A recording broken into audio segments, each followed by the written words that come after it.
In this video, we're going to show you how to become a master at running faster at a lower heart rate. We're going to show you how to do it. We're going to show you how to make sure you're in the right zones and the key metrics that you should be tracking. Before we show you how to do it though, let's talk about why it's so important.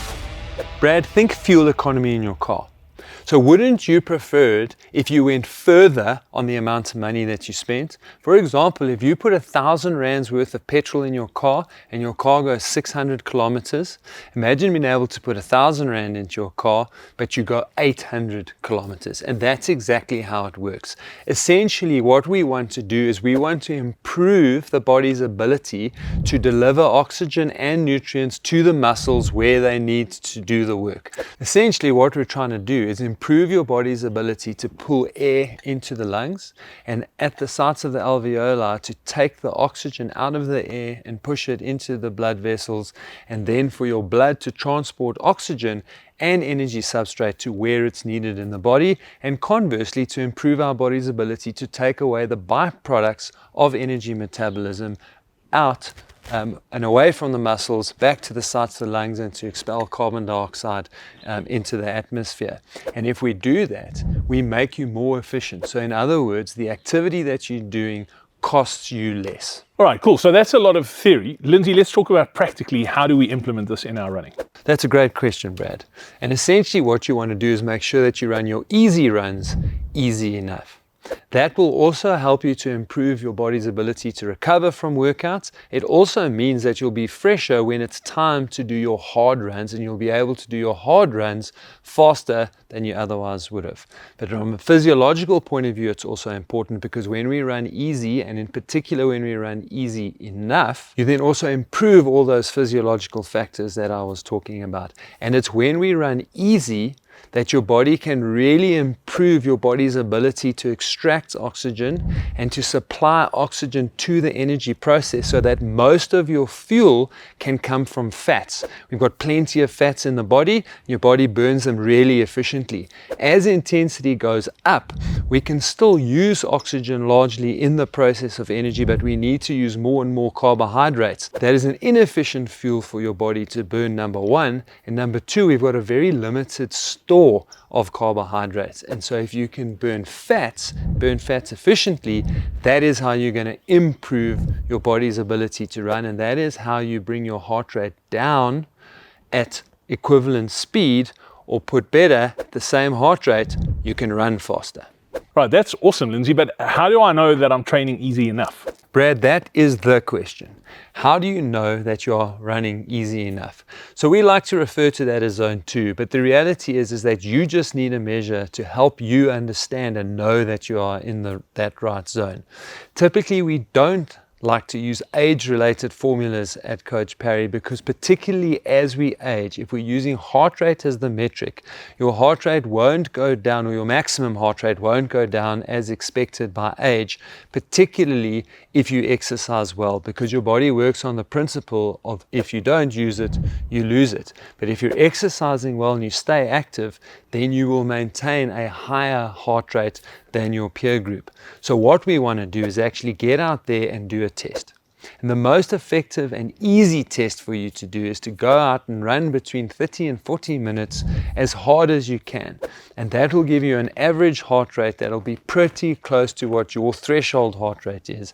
And we use your threshold heart rate to then determine what your easy running is. And what we want to do is we want to run between 75 and 85% of your threshold heart rate. And if you stay in that band, then you are running easy enough to both stimulate those changes that we want in the aerobic metabolism, but also to reduce the stress on your muscles, tendons, and ligaments so that we reduce your injury risk.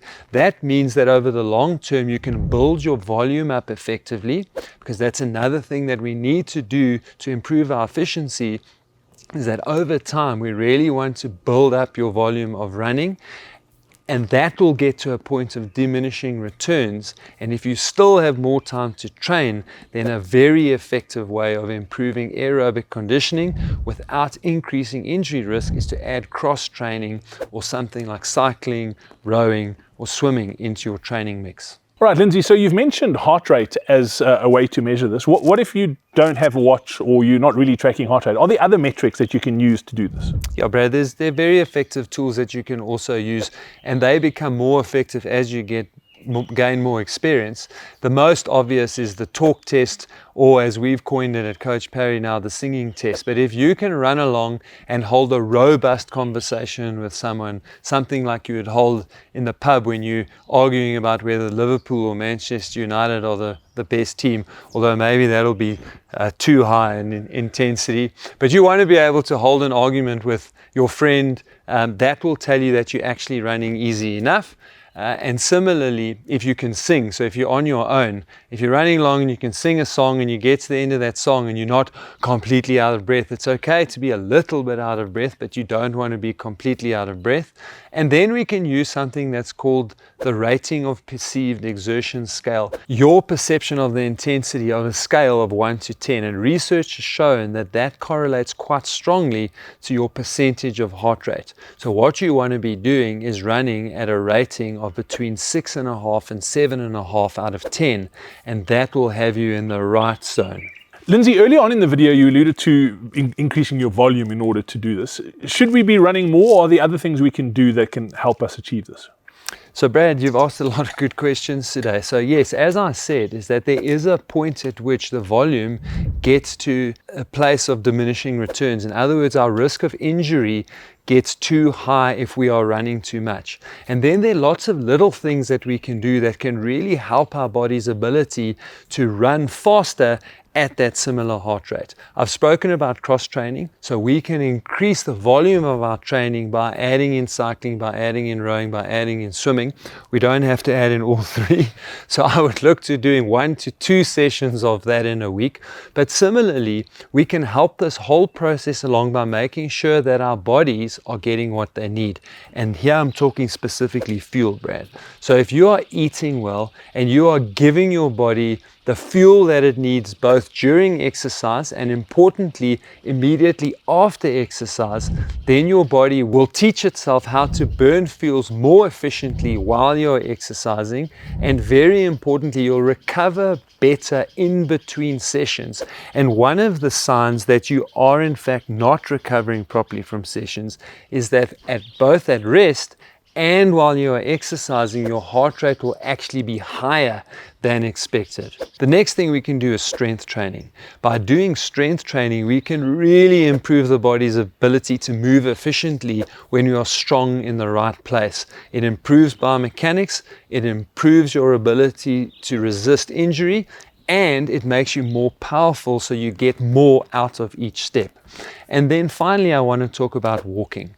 People see walking as a weakness, but in reality, walking is a fantastic way to add cardiovascular load at a very low intensity, so you can do a lot of it over time. And secondly, while you are actually running, when you start on this journey and you're actually struggling to keep your heart rate in the right zone so that you can get the right physiological changes, you can use short walk breaks to help you bring that heart rate down and keep the average heart rate down over time, and then you'll slowly see that you need fewer and fewer walk breaks and you'll be able to maintain that same heart rate. And then the real final piece of the puzzle is the consistency. The longer you can train for in terms of weeks, months, and in particular years, the more efficient the whole system becomes.